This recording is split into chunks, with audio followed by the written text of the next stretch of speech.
Balik na yung lolo. Laki-laki mo eh. Aki, huwag mo awayin. Aki.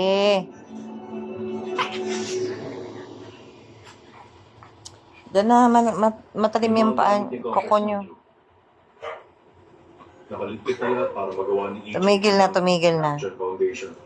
Kahit wala na si Congressman Joe, mukhang nagawa pa rin ni EJ Joe na makuha ang ebidensya ng corruption niya. Hindi ako naniniwala. Kasi kung ikaw yun, ibibigay mo ba basta-basta ang Tracy. bagay na mas mahalaga sa buhay mo?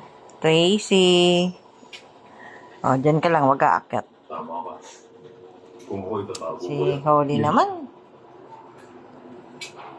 Hawak pa rin ni Congressman Joe ang ebidensya sa corruption ni Ichecho. Aray ko, ang kuko mo! Si Congressman Joe, old-fashioned dahil years na nakakulong dahil sa pagsalit niya sa Ganda ka? democracy movement. Maganda ka. Oh! Old-fashioned, tinatawag